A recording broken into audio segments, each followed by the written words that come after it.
Maraming lalaki ang nagkakamali kapag ang kaharap nila ay babaeng mas bata sa kanila. Akala nila kailangan nilang magpakitang yaman, magpatawan ng todo o makisabay sa lahat ng trip niya para lang magustuhan. Pero ang hindi nila alam, ang mas batang babae ay mas mabilis makaramdam kung sino ang tunay na lalaki at sino ang nagpapanggap lang. Hindi siya naghahanap ng isa pang bata sa buhay niya. Ang hinahanap niya ay lalaking may direksyon, may kontrol at hindi natitinag sa emosyon. Isang presensyang ramdam kahit tahimik. Habang ang ibang lalaki ay nagmamadali, nagpapasikat at desperadong mapansin, ang lalaking kalmado at buo ang sarili ay nagiging kakaiba sa paningin niya. At kung mas bata ang babae, mas malinaw sa kanya ang pagkakaiba ng lakas at ingay. Kung gusto mong maging lalaking hindi lang siyang hinahangaan, kundi sinusundan at inaalala, kailangan mong maintindihan ang mga hakbang na ito. Hindi ito laro. Ito ay disposisyon ng isang lalaking alam ang halaga niya.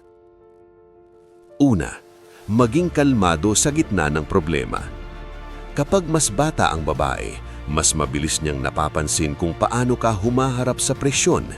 Hindi dahil wala siyang karanasan, kundi dahil naghahanap siya ng lalaking mas stable kaysa sa mga nakasanayan niya. Kapag may aberya, miscommunication, selos o simpleng stress, ang karamihan sa lalaki ay nagiging reaktibo, nag-e-explain ng sobra, nagtatanggol ng ego o tuluyang nawawala sa wisyo. At dito ka maaring mag-stand out. Ang lalaking kalmado ay nagiging kakaiba sa paningin ng mas batang babae. Habang ang iba ay nagagalit o nagdadrama, ikaw ay nananatiling tahimik at malinaw ang isip.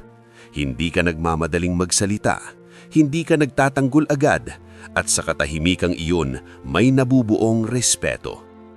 Para sa mas batang babae, ang kalmadong lalaki ay nagmumukhang mas mature, mas ligtas at mas mapagkakatiwalaan. Hindi kanya kailangang alagaan emosyonalmente.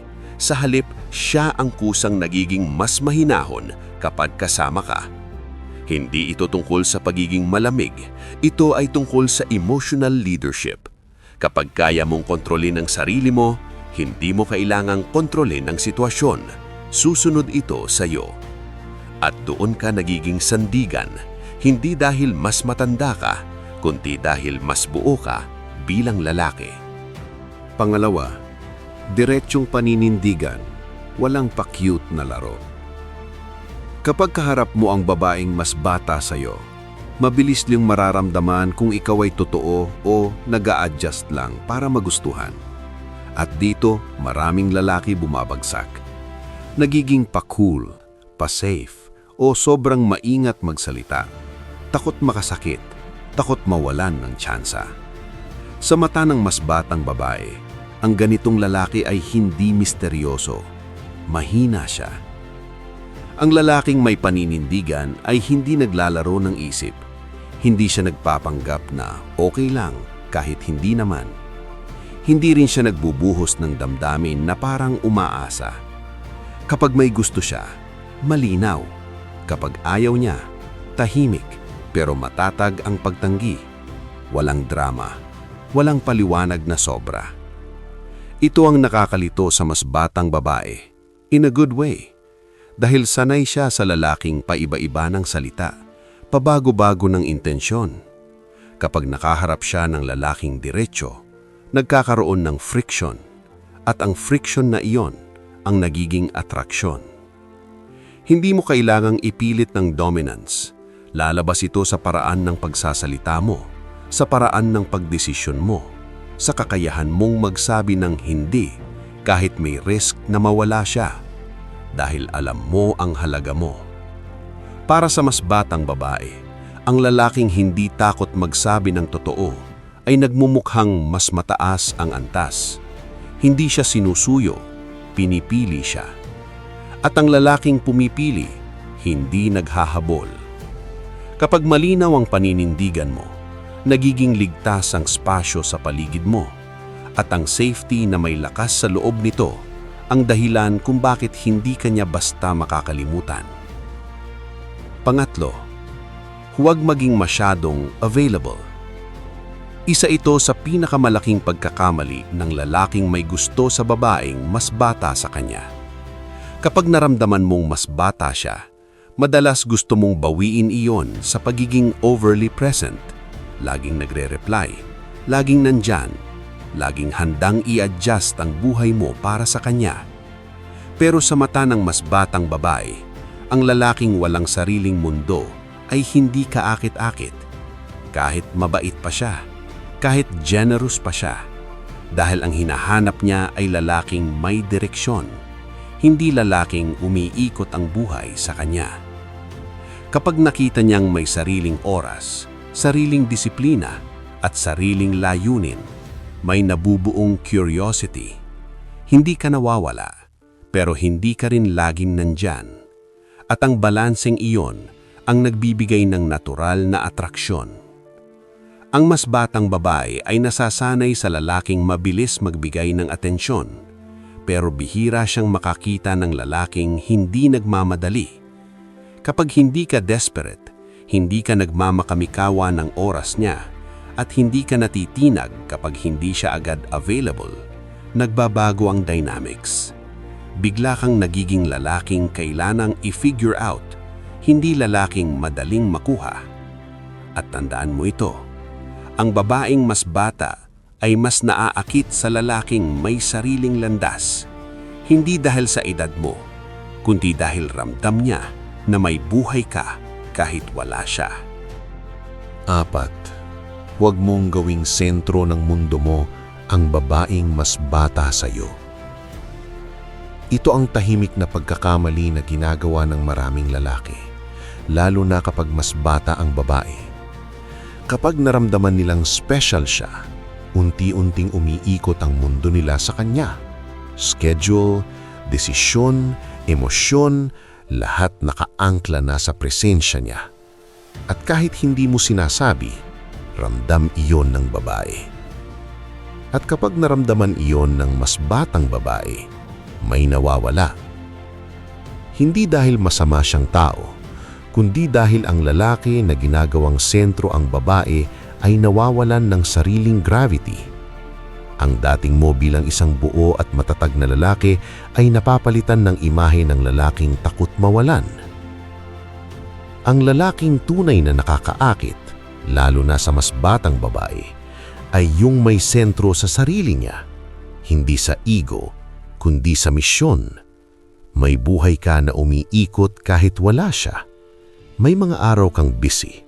May mga desisyon na ginagawa mo kahit hindi siya kasali.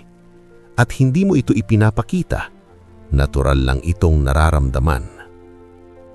Kapag nakita ng mas batang babae na hindi siya ang sentro ng mundo mo, nagbabago ang dynamics. Bigla kang nagiging lalaking may direksyon, hindi lalaking naghahanap ng direksyon sa kanya. At ang mas batang babae ay mas naaakit sa lalaking sinusundan, hindi sa lalaking sumusunod. Hindi ito tungkol sa pagwawalang bahala. Ipinapakita mo pa rin ang interes, nirerespeto mo pa rin siya, pero malinaw, may buhay ka bago siya dumating at magpapatuloy ito kahit ano pa ang mangyari. At sa puntong iyon, may nangyayaring tahimik na paghanga dahil ang lalaking hindi ginagawang sentro ang babae ay lalaking may sariling mundo. At ang lalaking may sariling mundo ay lalaking gustong pasukin, hindi kontrolin. Kapag ikaw ang sentro ng sarili mong buhay, nagiging bonus ang babae, hindi pangangailangan. At doon nagsisimula ang atraksyon na hindi pinipilit pero tumatagal. 5. Kontrol sa emosyon. Huwag kang mag-react sa bawat galaw. Ang mas batang babae ay natural na emosyonal, hindi dahil immature siya, kundi dahil mas sariwa pa ang pakiramdam. Mas ramdam niya ang highs and lows, at sa puntong ito, tinitingnan niya kung paano ka gagalaw kapag sinusubok ang emosyon mo. Maraming lalaki ang bumibigay dito. Nagiging seloso agad, defensive, naiinis sa maliliit na bagay, at sa bawat reaktibong kilos, unti-unting nawawala ang respeto. Dahil ang lalaking madaling mapikon ay madaling kontrolin. Ang lalaking may kontrol sa emosyon ay kabaligtaran. Hindi siya natitinag sa pabago-bagong mood, hindi siya naaapektuhan ng simpleng pang-aasar o paglayo. Kapag may tension, hindi siya agad nagsasalita. Nag-o-observe muna. Para sa mas batang babae, ito ay nakakapanibago. Sanay siya sa lalaking hinahabol ang reassurance. Kapag nakita niyang hindi ka naghahabol, hindi ka nagpapaliwanag ng sobra at hindi ka humihingi ng validation, may nangyayaring shift. Siya ang nagiging conscious sa kilos niya. Hindi ito manipulasyon. Ito ay emotional mastery. Kapag ikaw ang may kontrol sa sarili mo, hindi ka nadadala sa laro ng emosyon. At kapag hindi ka nadadala, ikaw ang nagiging anchor. Ang tahimik na lalaking hindi reaktibo ay nagmumukhang mas malalim, mas mature, at mas mapanganib iwanan. Dahil alam ng mas batang babae, kapag nawala ka, hindi ka babalik na humihingi. Magpapatuloy ka lang. At ang lalaking kayang magpatuloy ng buo ay ang lalaking hindi madaling palitan. Pang-anim, makinig ng mas malalim kaysa sa karamihan. Kapag mas bata ang babae, madalas iniisip ng lalaki na kailangan niyang magsalita ng magsalita, magpatawa, magpayo, magkwento ng achievements. Pero ang lalaking tunay na tumatatak sa isip ng mas batang babae ay hindi yung pinakamadaldal. Siya yung marunong manahimik at makinig. Hindi simpleng pakikinig ang tinutukoy dito. Hindi yung tango lang habang naghihintay ng pagkakataong magsalita. Ang lalaking may lalim ay nakikinig sa pagitan ng mga salita. Napapansin niya ang pagbabago ng tono, ang biglang pagtigil, ang mga bagay na hindi sinasabi pero ramdam. Para sa mas batang babae, bihira ito. Sanay siya sa lalaking gustong ma-impress siya, hindi sa lalaking gustong umunawa. Kapag naramdaman niyang naiintindihan mo ng hindi mo kailangang ipakita, nagiging ligtas ang pakiramdam niya sa iyo. At sa safety na iyon, may nabubuong attraction. Dahil ang lalaking tahimik pero mapagmasid ay nagmumukhang mas malalim kaysa sa edad niya. Hindi ka nagmamadaling ayusin ang problema niya. Hindi ka rin nagbibigay ng advice agad.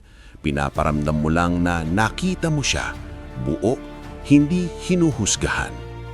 Ang ganitong presensya ay bihirang makalimutan ng mas batang babae. Dahil sa mundong puno ng ingay, ang lalaking marunong makinig ay nagiging pahinga. At ang pahinga kapag nahanap niya ay hinahanap-hanap. Pang-7, igalang ang sarili mo kahit ibig sabihin ay lumakad palayo. Ito ang huling hakbang at ito rin ang pinakamabigat. Maraming lalaki ang kayang maging kalmado, may direksyon at emotionally controlled hanggang sa subukin ang respeto nila sa sarili. Lalo na kapag kaharap na nila ang babaeng mas bata at ayaw nilang mawala. Pero ang lalaking tunay na tumatatak sa isip ng mas batang babae ay yung kayang umalis kapag mali na. Hindi nagmamakaawa, hindi nagbabanta, hindi gumagawa ng eksena, tahimik lang na pinipili ang sarili. Kapag nakita ng mas batang babae na hindi mo hinahayaang tapakan ka, na may hangganan ka at handa kang ipatupad ito, may nangyayaring malalim na epekto. Biglang nagiging malinaw na hindi ka lang basta lalaki sa buhay niya. Isa kang pagpipili na pwedeng mawala. At ang maaaring mawala ay nagiging mahalaga. Hindi ito tungkol sa ego. Ito ay tungkol sa self-respect. Kapag nirerespeto mo ang oras mo, ang prinsipyo mo at ang dignidad mo, nagbabago ang tingin niya sa iyo. Hindi ka niya basta kayang baliwalain dahil alam niyang hindi ka mananatili sa lugar na hindi ka pinapahalagahan. Para sa mas batang babae, ang lalaking kayang tumayo mag-isa ay nakakatakot at kaakit-akit sa parehong oras. Dahil alam niya, kapag pinili ka niya, buo ang makukuha niya. Pero kapag binaliwala ka niya, hindi ka guguho. magpapatuloy ka. At ang lalaking marunong magpatuloy ay ang lalaking hinding-hindi nilang gustong mawala.